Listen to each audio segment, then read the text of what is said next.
Hello friends and students, इस lecture में हम देखेंगे हमारी यूपी पीसीएस के ऑप्शनल के लिए सोशियोलॉजी सब्जेक्ट का सिलेबस। तो चलिए शुरू करते हैं। उत्तर प्रदेश लोक सेवा आयोग मुख्य परीक्षा वैकल्पिक विषय पाठ्यक्रम हिंदी में है ये। इस लेक्चर में हम हिंदी में इस पाठ्यक्रम को देखेंगे, इसके सिलेबस को देखेंगे, जो कि सोशियोलॉजी समाजशास्त्र का सिलेबस है। तो प्रश्न पत्र प्रथम में क्या रहेगा? सामान्य समाजशास्त्र, जनरल सोशियोलॉजी। इसका सेक्शन ए देख लेते हैं। तो सामाजिक घटनाओं का अध्ययन, सामाजिक घटनाएं रहती हैं उनका अध्ययन हम करेंगे। समाजशास्त्र के मूलभूत आधार, क्या बेसिक उसके आधार रहते हैं, समाजशास्त्र के मूलभूत आधार। ठीक है, तो सामाजिक घटनाओं का अध्ययन पढ़ेंगे एवं समाजशास्त्र के मूलभूत आधार, ये पहला टॉपिक है।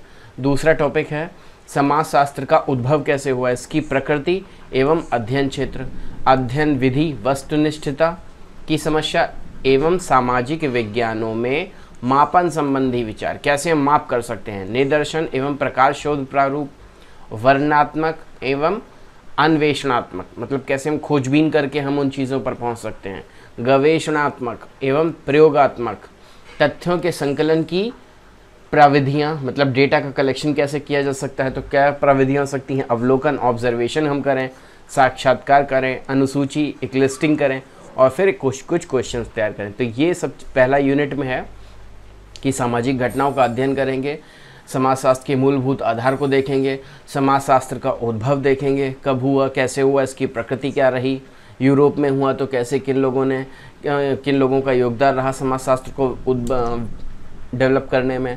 ठीक है, अध्ययन विधि इसकी क्या है ना, निर्देशन एवं प्रकाश, शोध प्रारूप क्या है, वर्णात्मक है, एक्सप्लेनेटरी है कि अन्वेषणात्मक है कि प्रयोगात्मक है कि हम एक्सपेरिमेंटल रूप से इसका हम अध्ययन कर सकते हैं। दूसरा जो हमारा चैप्टर रहेगा इसमें सिलेबस में, हमारे यूपी पीसीएस के ऑप्शनल सिलेबस में, उसमें है सैद्धांतिक परिप्रेक्ष्य। सैद्धांतिक जो हमारा प्रिंसिपल परिप्रेक्ष्य क्या रहेगा, प्रकार्यवाद के बारे में हम देखेंगे, जो रेडक्लिफ ब्राउन द्वारा दिया गया है, मेलिनोस्की और मार्टिन द्वारा दिया गया है। प्रकार्यवाद क्या है इसके बारे में देखेंगे, तो ये इम्पॉर्टेंट टॉपिक है प्रकार्यवाद। दूसरे चैप्टर में संघर्ष सिद्धांत, इम्पॉर्टेंट चैप्टर है संघर्ष सिद्धांत, जो कि Karl Marx, Ralf Dahrendorf, Lewis Coser ने दिया है। फिर है प्रतीकात्मक अंतःक्रियावाद, ये C.H. Cooley, G.H. मीड और हर्बर्ट ब्लूमर द्वारा किया है। फिर अगला टॉपिक है जो कि चौथा इंपॉर्टेंट टॉपिक है संरचनावाद। संरचनावाद क्या है, ये लेवी ट्रॉस, SF निडेल और पार्सन्स एवं मार्टिन ने दिया है। तीसरे चैप्टर में हम देखेंगे समाजशास्त्र अग्रणी विचारक, समाजशास्त्र के थिंकर कौन थे, आगे रहने वाले थिंकर कौन थे जो मेन माने जाते हैं। तो उसमें है सबसे प्रमुख हमारे अगस्त कॉम्टे साहब ने, अगस्त कॉन्ट लिखा है यहाँ पे, अगस्त कॉम्टे। इन्होंने प्रत्यक्षवाद एवं विज्ञानों का संस्तरण, ये नामक पद्धतियाँ दी हुई हैं। फिर है हर्बर्ट स्पेंसर, दूसरे कौन आ जाते हैं मुख्य विचारक, हर्बर्ट स्पेंसर। इन्होंने क्या दिया है, सावयवी सादृश्यता, उद्विकास का सिद्धांत दिया है। तीसरे आ जाते हैं कार्ल मार्क्स, द्वंद्वात्मक भौतिकवाद इन्होंने दिया है, एवं विल्सन दिया है, वैराग्य कैसे हो जाता है। फिर उसके बाद चौथे आ जाते हैं हमारे इमाइल दुर्खीम साहब, इन्होंने श्रम विभाजन, श्रम धर्म का समाजशास्त्र। और फिर आते हैं मैक्स वेबर, इन्होंने क्या दिया है, सामाजिक क्रिया और आदर्श प्रारूप। तो इस तरीके से हमारे समाजशास्त्र के अग्रणी विचारकों में पहले हैं हमारे अगस्त कॉम्टे, दूसरे हैं हर्बर्ट स्पेंसर, तीसरे हैं कार्ल मार्क्स और फिर चौथे हैं इमाइल दुर्खीम और पांचवा है मैक्स वेबर। ठीक है, तो 5 हमारे अग्रणी विचारक रहेंगे इसमें। अगला हम चैप्टर 4 देख लेते हैं सेक्शन ए में। 4 चैप्टर है हमारा सामाजिक स्तरीकरण, विभेदीकरण, है ना। सामाजिक स्तरीकरण क्या है, विभेदीकरण क्या है, इसकी अवधारणा देखेंगे, स्तरीकरण के सिद्धांत देखेंगे जो कि मार्क्स, वेबर, डेविस एवं मूर द्वारा दिए गए हैं। स्वरूप, जाति, वर्ग क्या है, परिस्थिति एवं भूमिका क्या है, सामाजिक गतिशीलता में प्रकार, व्यावसायिक गतिशीलता, अंतःपीढ़ीगत तथा अंतरपीढ़ीगत गतिशीलता को हम देखेंगे। सेक्शन बी देख लेते हैं। तो सेक्शन बी में 5वां चैप्टर हमारा इस टोटल में आ जाएगा फर्स्ट पेपर में, विवाह, परिवार एवं नातेदारी, जिसके बारे में हम एक लेक्चर ले चुके हैं, आपके प्लेलिस्ट में सेव है। विवाह के प्रकार एवं स्वरूप, सामाजिक विधानों का प्रभाव, परिवार संरचना एवं प्रकार, परिवार के बदलते प्रतिमान, परिवार सत्ता एवं नातेदारी, समकालीन समाज में विवाह एवं लिंग भेद की भूमिका। तो 5वां चैप्टर है, ये इंटरेस्टिंग चैप्टर है। 6ठा चैप्टर हम देख लेते हैं हमारे पेपर 1 का, सामाजिक परिवर्तन एवं विकास। कैसे कैसे समाज में परिवर्तन हो रहे हैं, उनका विकास क्या हो रहा है। फिर है उसकी अवधारणा, इसी कॉन्सेप्ट की हम अवधारणा देखेंगे। सामाजिक परिवर्तन के कारक क्या कंपोनेंट्स रहते हैं, सिद्धांत देखेंगे। सामाजिक आंदोलन एवं परिवर्तन, सामाजिक नीति एवं विकास में राज्य का हस्तक्षेप। सामाजिक नीति क्या सोशल पॉलिसी है और उसका डेवलपमेंट में राज्य का हस्तक्षेप क्या रहता है। ग्रामीण रूपांतरण की रणनीतियाँ, सामुदायिक विकास कार्यक्रम, समन्वित ग्रामीण विकास कार्यक्रम, ग्रामीण युवाओं हेतु स्वयं रोजगार, जवाहर रोजगार योजना, समावेशी विकास एवं सतत विकास, जैसे हम सस्टेनेबल डेवलपमेंट कहते हैं ना, सस्टेनेबल गोल कहते हैं, सस्टेनेबल डेवलपमेंट कहते हैं। समावेशी विकास का मतलब होता है इंक्लूसिव डेवलपमेंट, सभी को लेकर हम डेवलपमेंट करें। तो ये 6ठा चैप्टर भी इम्पोर्टेंट रहेगा, जो कि अच्छा चैप्टर है आपके यूपीएससी और यूपीपीसीएस के टॉपिक्स के लिए। 7वां हमारा चैप्टर है आर्थिक एवं राजनीतिक व्यवस्था। आर्थिक, इकोनॉमिकल और हमारी पॉलिटिकल व्यवस्था क्या है उसके बारे में चैप्टर है। इसमें हम संपत्ति की अवधारणा देखेंगे, क्या है संपत्ति का कॉन्सेप्ट, किसको हम संपत्ति मानते हैं, है ना। श्रम विभाजन के सामाजिक आयाम देखेंगे, कैसे श्रम विभाजन है लोगों के बीच में, कोई कितनी मेहनत कर रहा है, कोई कितनी मेहनत कर रहा है, तो उसका क्या सामाजिक आयाम है, क्या उसका एक डायमेंशन निकल रहा है, सोशल डायमेंशन क्या है। विनियम के प्रकार देखेंगे, कैसे हम आपस में विनियम करते हैं, उसका प्रकार क्या है। औद्योगिकरण, इंडस्ट्रियलाइजेशन के बारे में देखेंगे। नगरीकरण, जो हमारा अर्बनाइजेशन हो रहा है उसके बारे में देखेंगे इस चैप्टर में। 7 चैप्टर है आपका। सामाजिक विकास देखेंगे। शक्ति की प्रकृति, अगर किसी के पास पावर आ जाती है तो उसका क्या नेचर, कैसे नेचर बदलता है, उसको देखेंगे। वैयक्तिक पर्सनालिटी, पर्सनल चीज़ों को पे क्या चेंजेस आते हैं, सामुदायिक चेंजेस क्या आते हैं एक ग्रुप में, है ना, एक कम्युनिटी में क्या चेंजेस आते हैं। फिर अभिजनोन्मुख, वर्गगत, राजनैतिक सहभागिता के स्वरूप, जनतांत्रिक एवं निरंकुश। तो ये 7वें चैप्टर में कुछ टॉपिक्स हैं जो कि इम्पॉर्टेंट हैं आपके मेंस में राइटिंग के लिए। धर्म, विज्ञान एवं प्रौद्योगिकी, 8वां चैप्टर हमारा इंपॉर्टेंट है। धर्म, विज्ञान एवं प्रौद्योगिकी मतलब हमारा जो रिलीजियस मैटर रहता है, जो हमारा साइंटिफिक चीज़ें रहती हैं और जो टेक्नोलॉजिकल चीज़ें रहती हैं, तो उसमें क्या आपस में इंटरलिंकिंग है इस चैप्टर में दिखाया गया है। ये 8th चैप्टर है आपका। इसमें हम पहले अवधारणा इसकी देखेंगे, क्या कॉन्सेप्ट है, फिर परंपरागत ट्रेडिशनली रूप से हम क्या इसमें समझ रहे हैं, एवं आधुनिक समाजों में धार्मिक विश्वास, धार्मिक भूमिकाएँ, धार्मिक क्या भूमिकाएँ हैं, विज्ञान का आधार क्या है, विज्ञान का सामाजिक उत्तरदायित्व क्या। अगर किसी विज्ञान को कोई चीज़ ले रहे हैं तो उसका सामाजिक उत्तरदायित्व भी होना चाहिए, मतलब इतना हम विज्ञान में खो जाएं कि हम अपने सामाजिक उत्तरदायित्व भूल जाएं। एवं नियंत्रण, विज्ञान एवं प्रौद्योगिकी के सामाजिक परिणाम क्या हो रहे हैं, ठीक है ना, कि हमने इतनी सारी कारें डीजल मोबिल ऑयल की चला रखी हैं कि कितना पर्यावरण का दुष्प्रभाव हो रहा है पर्यावरण पर, है ना। या फिर इतने हमने डैम बना रखे हैं कि चाइना में इतने डैम बने हुए हैं कि पहले से ही जो जल है, जल स्तर इतना भूगर्भिक जल जो है इतना स्तर बढ़ गया है कि अभी बरसात हुई वहाँ पर तो सारा वहाँ पे भूमि जो है वो और जल को सोख ही नहीं सकती, क्योंकि पहले से ही इतना डैम वगैरह बन चुके, तो वहाँ पे पूरा बाढ़ आई हुई है, अब वो पानी निकल ही नहीं रहा है ना। तो ये विज्ञान और प्रौद्योगिकी के सामाजिक परिणाम होते हैं कि अब अगर आप किसी चीज़ की अति कर दें कि विज्ञान या तो साइंस को बहुत मानने लगो या टेक्नोलॉजी पर बहुत आश्रित हो जाओ, तो उसका कुछ अलग ही परिणाम होता है। 9वां चैप्टर है हमारा जनसंख्या एवं समाज, कैसे पॉपुलेशन पर हम कंट्रोल कर सकते हैं, या पॉपुलेशन बहुत ज़्यादा होना या पॉपुलेशन बहुत कम होना, उस पर सामाजिक प्रभाव क्या पड़ता है ना। एवं समाज, जनसंख्या का आकार, इसमें टॉपिक क्या है, जनसंख्या का आकार, प्रवृत्तियाँ, गठन एवं प्रवास वृद्धि, भारत में जनसंख्या की समस्याएं, जनसंख्या शिक्षा। तो इस तरीके से हमने पेपर फर्स्ट को देखा है हमारे ऑप्शनल सोशियोलॉजी में, ये चैप्टर 9 है। इस तरीके से हमने चैप्टर 1 से चैप्टर 9 तक के हमने टॉपिक्स को देखा, जिसमें चैप्टर 1 एक बार फिर से हम देख लेते हैं। चैप्टर 1 है सामाजिक घटनाओं का अध्ययन एवं समाजशास्त्र के मूलभूत आधार क्या हैं, ठीक है। इसकी अध्ययन विधि हम देखेंगे, ठीक है। उसके बाद दूसरा चैप्टर है सैद्धांतिक परिप्रेक्ष्य क्या है। इसमें अलग अलग जितने भी हमारे थिंकर हैं उनके कॉन्सेप्ट को देखेंगे। फिर समाजशास्त्र के अग्रणी विचारक तीसरे चैप्टर में देखेंगे। चौथे चैप्टर में पेपर फर्स्ट में सामाजिक स्तरीकरण एवं विभेदीकरण। पाँचवें चैप्टर में विवाह परिवार एवं नातेदारी, ठीक है। छठे चैप्टर में सामाजिक परिवर्तन एवं विकास, कैसे सोशल चेंजेस आ रहे हैं और कैसे डेवलपमेंट हो रहा है।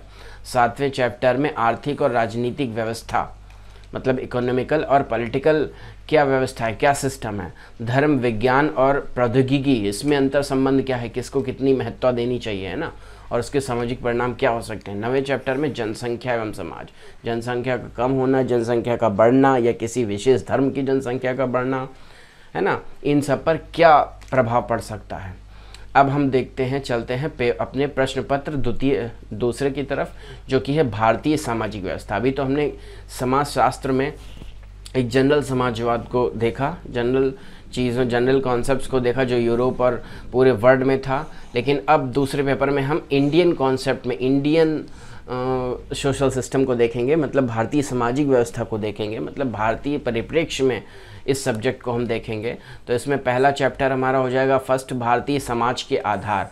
जो हमारा भारतीय समाज है उसके क्या आधार हैं, तो परंपरागत भारतीय सामाजिक संगठन धर्म, परंपरागत भारतीय सामाजिक संगठन धर्म, कर्म का सिद्धांत है, आश्रम व्यवस्था क्या थी, पुरुषार्थ एवं संस्कार क्या होता है। तो ये भारतीय समाज का हमारा आधार है। सामाजिक सांस्कृतिक गत्यात्मकता क्या है, सामाजिक सांस्कृतिक गत्यात्मकता क्या है, बौद्ध, इस्लाम तथा पश्चिमी का प्रभाव क्या रहा, निरंतरता एवं परिवर्तन के उत्तरदायी कारक क्या क्या है। तो ये पहला चैप्टर हमारा है द्वितीय प्रश्न पत्र का।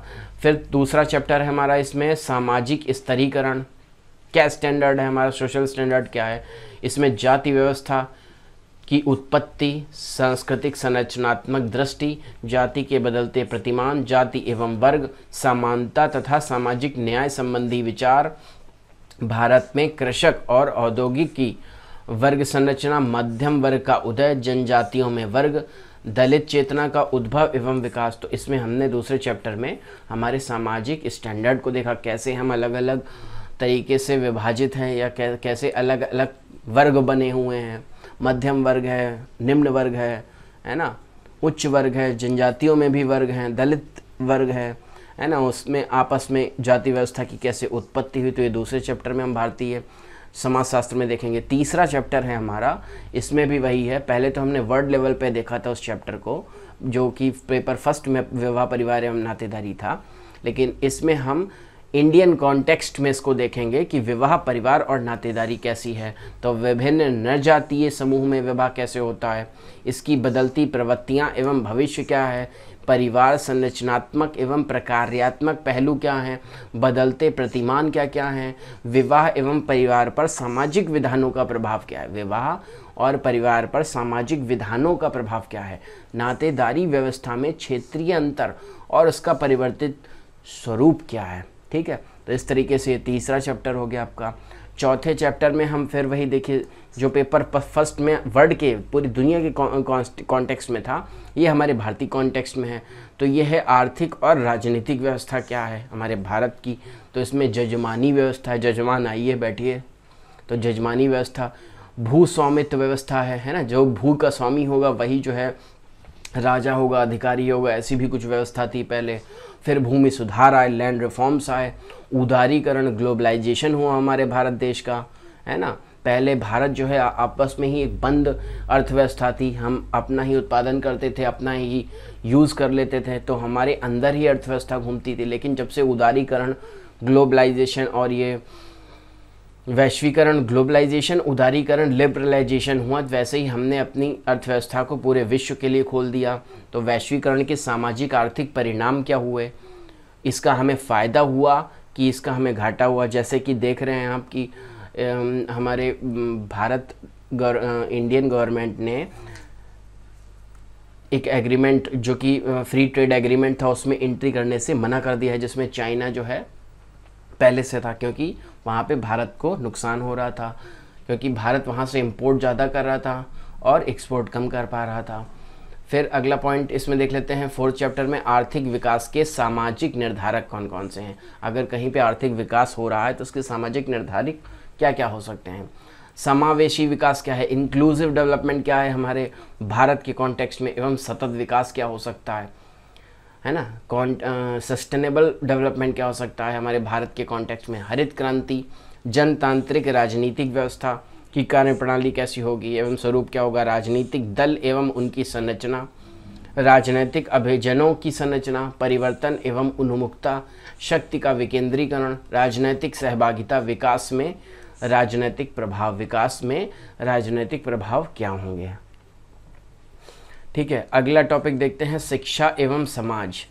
शिक्षा क्या है और समाज का उसमें क्या उत्तरदायित्व है। परंपरावादी एवं आधुनिक समाज में शिक्षा के आयाम, शैक्षणिक असमानता एवं परिवर्तन, शिक्षा एवं सामाजिक गतिशीलता, समाज के कमज़ोर वर्गों की शिक्षा की समस्याएं, समाज के कमज़ोर वर्गों की शिक्षा की समस्याएं। 6 क्या है, छठा हमारा चैप्टर क्या है, जनजातीय ग्रामीण एवं नगरीय सामाजिक संगठन, जनजातीय समुदायों की विशिष्ट विशेषताएं एवं उनका वितरण, जनजाति एवं जाति पर संस्कृति ग्रहण, सात्मीकरण एवं एकीकरण की प्रक्रियाएं, जनजातियों की सामाजिक समस्याएं और अस्मिता, ग्रामीण समुदायों के सामाजिक सांस्कृतिक आयाम, परंपरावादी शक्ति संरचना, जनतंत्रीकरण एवं नेतृत्व, सामुदायिक विकास कार्यक्रम, पंचायती राज को देखेंगे इसमें, ग्रामीण रूपांतरण की नवीन रणनीतियाँ, कैसे हम अपने ग्रामीण क्षेत्र का रूपांतरण कर सकते हैं, उनको विकास की राह पे ले जा सकते हैं, नगरीय समुदायों में परंपरागत संस्थाओं की निरंतरता एवं परिवर्तन, नातेदारी, जाति व्यवस्था, व्यवसाय, नगरीय समुदाय में वर्ग संरचना, गतिशीलता, नजातीय विविधता, सामुदायिक एकीकरण, नगरीय पड़ोस, ग्रामीण नगरीय विभिन्नता, जननांकीय सामाजिक सांस्कृतिक प्रचलन। ठीक है, ये हो गया छठा चैप्टर। अब हम देखते हैं हमारा 7वां चैप्टर जो कि है धर्म और समाज। तो कैसे हम रिलीजन को फॉलो करते हैं और उस पर समाज का क्या प्रभाव पड़ता है। विभिन्न धार्मिक समूहों का आकार, हिंदू, मुस्लिम, सिख, ईसाई और भी कई धर्म हैं, तो उनके क्या आकार हैं भारतवर्ष में, वृद्धि और क्षेत्रीय वितरण, उनकी कैसी जनसंख्या में वृद्धि हो रही है, कहाँ कहाँ पे उनका क्षेत्रीय वितरण है, अंतर धार्मिक अंतःक्रियाएँ और उसकी अभिव्यक्ति, धर्म परिवर्तन क्या हो रहा है, कैसे हो रहा है, क्या कानून है, सांप्रदायिक तनाव, धर्मनिरपेक्षता का क्या मतलब है भारत में, अल्पसंख्यक पद, कैसे अल्पसंख्यक लोगों के लिए पद सृजित किए जाते हैं, धार्मिक रूढ़िवादिता की समस्याएं, कोई धार्मिक कतई रूढ़िवादी है तो उसकी क्या समस्याएं होती हैं समाज में।